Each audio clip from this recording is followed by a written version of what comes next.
എത്രയും പ്രിയപ്പെട്ട കുട്ടി, ഞാൻ എപ്പോഴും പറയുന്നു, നീ എല്ലാ ബന്ധങ്ങളെയും ബഹുമാനിക്കണം. പക്ഷേ നീ ബന്ധങ്ങളെ തിരിച്ചറിയാനും മനസ്സിലാക്കാനും പഠിക്കണം. നീ ഏതെങ്കിലും തീരാത്ത തർക്കത്തിൽ ഉൾപ്പെട്ടിട്ടുണ്ടെങ്കിൽ അത് സമാധാനത്തിൻ്റെയും പരസ്പരം മനസ്സിലാക്കിയും വർത്തമാനം പറഞ്ഞും തീർക്കണം. ഇത്രയും ചെയ്തിട്ട് നീ ക്ഷീണിച്ചു പോയിട്ടുണ്ടെങ്കിൽ പിന്നെ അതിനെ അതിൻ്റെ വഴിക്ക് വിടുക.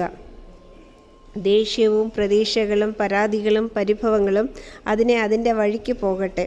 ക്ഷമിച്ചും മറന്നും മുന്നോട്ട് പോകുക. നീ ചെയ്യാത്ത കുറ്റങ്ങൾക്ക് നീ മാപ്പ് പറയുകയേ അരുത്. പിന്നെയും പിന്നെയും ഉള്ള ഈ മാതൃകയെ കാർമിക് ഫലം എന്നാണ് പറയുന്നത്. ഒരിക്കൽ ഈ കാർമിക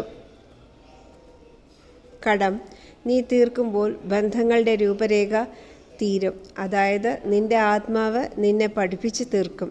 ആ പാഠം എന്നത് സ്വീകരണത്തിൻ്റെയും ആത്മസ്നേഹത്തിൻ്റെയും നീ നിന്നെ തന്നെ അറിയുന്നതിൻ്റെയും ആത്മസാക്ഷാത്കാരത്തിൻ്റെയും ആയിരിക്കണം.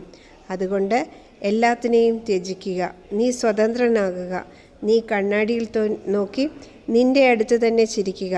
ഞാൻ നിന്നെ ഒരുപാട് സ്നേഹിക്കുന്നു. സന്തോഷമായിരിക്കൂ.